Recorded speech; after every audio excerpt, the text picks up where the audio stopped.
In our opinion, Guts is one of the most layered protagonists in all of manga history, simply because he's not exactly a hero. The protagonist of a story is the main character whose journey we follow as the story unfolds. They don't necessarily need to be entirely heroic, even though they may commit heroic deeds. Protagonists are fallible, unlike heroes, and they have as many flaws as the villains and antagonists they share their tales with. Guts is the kind of protagonist who makes several mistakes before he actually learns from them. He admits that he often realizes what he's lost long after he loses it, especially when it comes to relationships. He's an impulsive guy with a terrible past, and all the horrors and trauma of his life culminate into what is his darkest deed in chapter 190. In this chapter, Guts does something we never thought he was capable of doing, and yet the foreshadowing was always there. So what exactly was this thing, and why did Guts do it? We'll answer all that and more in this chapter deep dive, so without further ado, let's get right into it.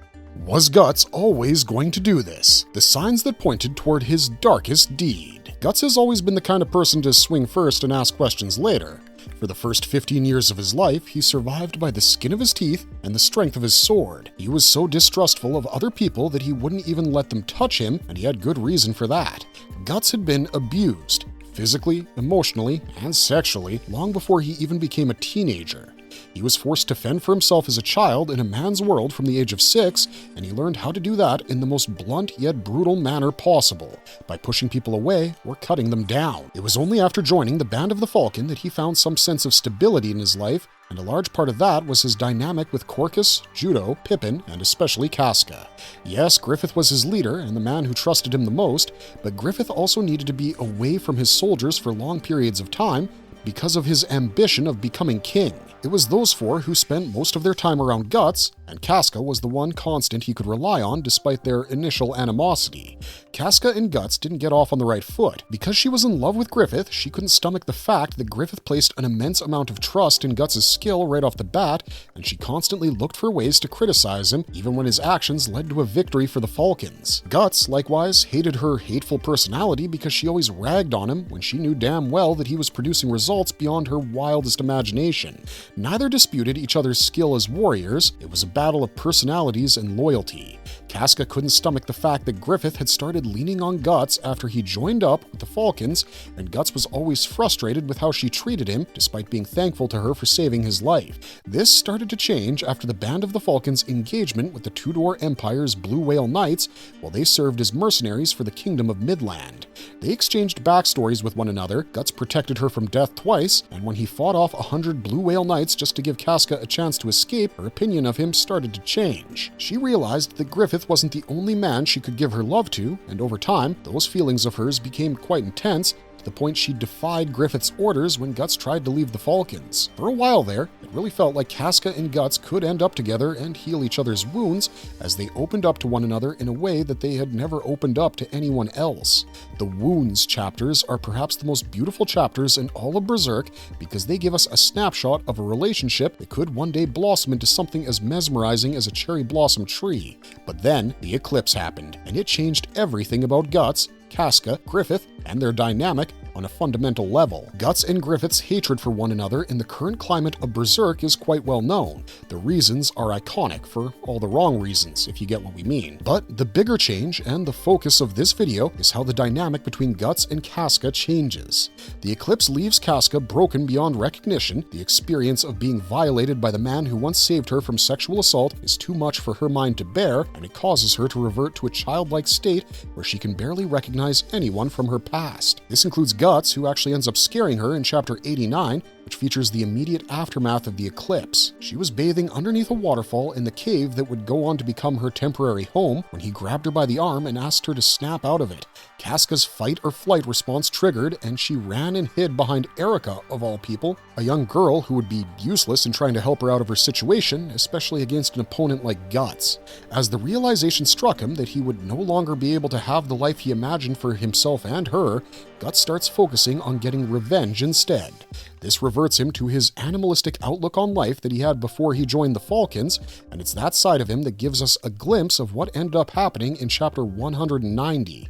In chapter 93, Guts and Casca have spent quite a few days holed up in the cave we mentioned earlier because it was the only safe haven for people like them who bore the brand of sacrifice.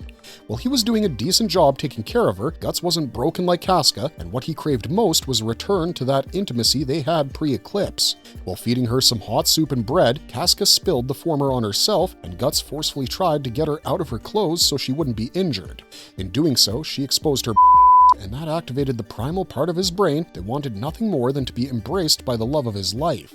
He ends up cornering Casca and nearly kissed her, but when she runs away from him, he breaks down upon realizing what he almost did in that moment. If he had forced himself upon her, he'd have become just as bad as Griffith. And he knew that, which is why he stopped himself. Part of Guts' motivation to set out into the world and hunt down apostles as the Black Swordsman included his concerns about what he might end up doing to Casca. He knew that if he stayed with her, he might be a bigger threat to her than any monster, and so he stayed away for 2 years. However, fate had other plans for him, and when Berserk connected the Black Swordsman arc to the Conviction arc, it became clear to us, and Guts, that Casca being in his life was an inevitability, not a choice. So he runs off to St. Albion to rescue her, literally, and he manages to do it, vowing to keep her safe from that day to the end of his days. Sadly, fighting to protect someone and fighting to kill something are two different things entirely, which is what leads us to the darkest deed of his life. What triggered the darkest deed? The lead up to chapter 190. After reuniting with Casca, Guts figured that he'd be able to protect the two of them by himself, and to be fair, his assumption wasn't entirely wrong. He knew that he was extremely skilled at killing dead spirits, possessed bodies, and even apostles, having laid waste to entire villages, forests, and towns during his journey. What he didn't anticipate was just how difficult it would be for him to hold back when he fights, because the perils of traveling with another person bearing the brand of sacrifice was 10 times greater than traveling alone. The resonance effect of their brands attracted far more spirits and evil creatures to them than Guts had thought at first, and because he was fighting to protect Casca, he couldn't cut loose like he used to. He had to be cognizant of her safety, and he couldn't lose control while protecting her, like the moments where he gets temporarily possessed by spirits while fighting them. When he was alone, that wasn't a problem for Guts because only his life was at stake and he didn't have to worry about scaring anybody in his vicinity. But with Casca, even a temporary possession was a massive risk because if she got scared, she'd probably try to run away from him again. On perhaps the second night of traveling with her, Guts starts thinking to himself that his sword has never felt as heavy as it does now, despite the fact that he's wielding perhaps the most unwieldy blade in manga history. It's not about the weight of the Dragon Slayer, it's about the responsibility that he now has on his hands. He didn't expect holding back to feel as big of a problem as it does, and that's where the darkest part of his mind starts taking him over. In chapter 118, Guts' inner malice and desire for vengeance manifests in the form of the Beast of Darkness. The Beast isn't really a real entity, it exists solely within his mind. But it is born from the hatred and the desire for revenge that's kept Guts walking the path of the Black Swordsman. It constantly questions his morality and tells him that all he really wants is to spill as much blood as he can to make his way to Griffith, which, while he might deny it consciously, is what Guts truly desires. In chapter 187, while he's protecting Casca from their shared nightly terrors, Guts dozes off for a moment and is influenced by an incubus. Incubi feed on people's darkest fears and amplify them in the world of Berserk, and at this point in time, Guts' biggest fear is that he won't be able to juggle both protecting Casca and chasing down Griffith, especially now that the latter has incarnated into the world of man. To represent this fear of his, the incubus gives him a nightmare of his Beast of Darkness, which starts asking him things like why he's stopping his chase now that his target is actually within sword swinging distance. The Beast questions if it's because of Casca, and it tells Guts that she's not even the woman he once knew. It taunts him by saying he's protecting a shell and goads him into pursuing his vengeance by removing the biggest obstacle in its path, Casca herself. The Beast tells Guts that in order to beat a man like Griffith, he has to become him, and that since Casca is already a branded sacrifice, he just needs to use her and kill her to finally become one with his enemy. This will allow him to freely run rampant to his heart's desire, and when Guts sees Casca's severed head in the jaws of his own malice, he wakes up with a start and kills the incubus that was making him have such thoughts. He says to himself that such a thing could never happen because consciously his stated goal is to defend Casca at his own expense. But this conversation reveals what his unconscious mind truly wants, and when it comes to the human psyche, the unconscious is a lot more powerful than the conscious mind. This is proven tragically true in the case of Guts and Casca at the end of chapter 189, where the event that triggered Guts' darkest deed occurs. After exhausting himself trying to look after both him and Casca, Guts dozes off yet again, having secured Casca to a rope for her safety. However, when he's woken up by Puck, he realizes Casca gave him the slip and ran off into the forest. Guts frantically looks for her because, apart from the spirits and dead creatures that could attack her, there were human monsters lurking in the shadows as well, like bandits and raiders who could have done things to her that were much worse than simply killing her. After running around like a madman, Guts finally finds Casca, and when he does, he's shocked by what he witnesses. Turns out, that last group of dangerous entities encountered Casca while she was alone in the woods, and they tried to assault her right there on the spot. But we'd seen during the conviction arc that there were some times when Casca's muscle memory kicked in hard and made it seem like she was back to normal, even if it was just for a moment. The biggest example of this comes from chapter 150, where, as she's being lowered to safe ground from a cliffside by a rope, she wriggles out of it and hops on down like she's done this 1,000 times before. Guts wasn't there to witness this momentary lapse in her insanity, so he didn't know that Casca was still capable of doing such things. And the moment he learned that she was is what triggered his darkest deed. After locating her in the woods, Guts saw that somehow Casca had managed to not only wriggle a sword out of her assaulter's hands, she'd also killed them all, as if she was still the female commander of the Band of the Falcon. She was covered in blood and trembling because of the experience, but to Guts' mind, this wasn't relevant. He'd just seen her do something he considered to be impossible for her given her current state, and once again, the primal part of his brain kicked into overdrive. He thought that Casca was back to normal, and he hadn't embraced her in close to 3 years in that point. Some part of him must have known that that wasn't the case, but the Beast of Darkness muddied that part of him and influenced him into doing what he really wanted to do, become physically intimate with her. As he reached out for her arm, Casca pulled it away because she was clearly still in shock after having survived such a terrible instant. She even scratched his face so deeply that it left gashes across his cheeks, but by the time Guts grabbed her arm, it was already too late for her. He got her into a prone position, and that's where chapter 190 really comes into the picture. The deed itself, how Guts nearly became Griffith. What Guts stopped himself from doing in chapter 93, he did at the end of chapter 189 because he now thought that Casca was okay. He pinned her to the ground and forcefully kissed her, even as she squirmed beneath him and clearly wanted to run away from him. Using his heavy body and gear, Guts held her in place, and as he made his way down her body, the scene shifted to his inner thoughts. It was broad daylight when this incident occurred. There was no incubi around to influence him into doing something as ghastly and nightmarish as assaulting Casca. All his actions were motivated by his desires and the beast within him, and it's the beast that the perspective shifts to and focuses on as Guts basically assaults Casca. We see it urging him to bite at her, tear off her flesh, and penetrate her body. We see the beast telling Guts to rip her to shreds like Griffith did. We see it calling Casca a sacrifice and justifying Guts' heinous actions by saying that he needed to make everything food for his own malice. As he bites into her breast, Guts is shocked back into his own mind, and he realizes that even if it was only for a few seconds, he became the man he'd hated for close to 3 years. To defeat your enemy, especially a powerful enemy, you must first become them. This is quite a common concept in warfare and strategic planning because it encourages you to think outside of the box.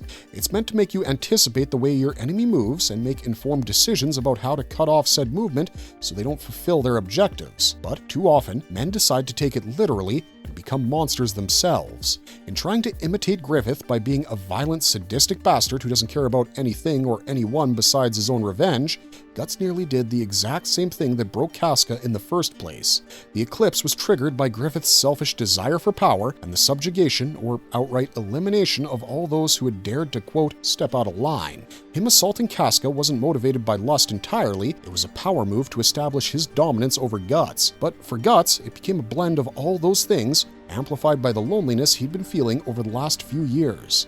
By doing what he did in chapter 190, his unconscious mind was propelling him in the direction of Griffith, because the closer he became to him, and not just thinking, but also through his actions, the better chance he had at finally defeating him. When Guts' mind returned to his body, he fell back and saw what we saw in the aftermath of Griffith's assault, a helpless and broken Casca left crying on the ground. This is why, When Puck returned to him with company in the form of Isidro, Barnase, and Serpico, he immediately accepted their companionship because he needed to create a buffer between himself and the person he'd sworn to protect.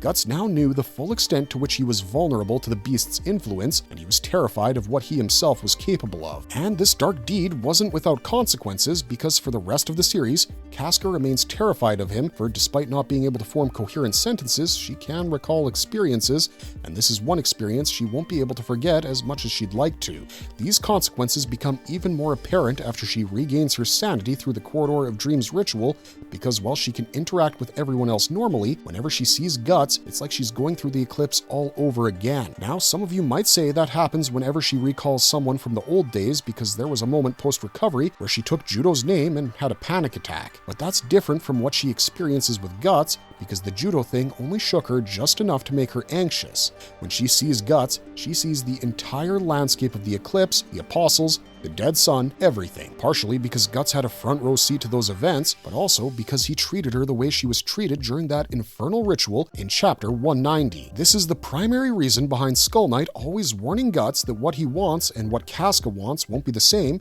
because Guts wants reconciliation, but that's impossible given how Casca's unconscious perceives him. This is why we call Chapter 190's events the darkest deed of Guts' soul, because even though he stopped himself from going all the way, he knows he'd have done enough to cause irreparable damage, and that's something he's going to have to live with for the rest of his life. Conclusion. While there are many questionable things that our protagonist has done over the course of Berserk, including killing literal children, although he didn't have much choice in that matter, this is undoubtedly the worst thing that Guts has ever done. But that's just our opinion. What's yours? Do you agree, or is there another deed that you think is Guts' darkest? Let us know your thoughts in the comments down below, and don't forget to like, share, and subscribe for more Berserk content. We'll see you guys real soon with yet another video, so until then, stay safe, and don't forget, keep on struggling, strugglers.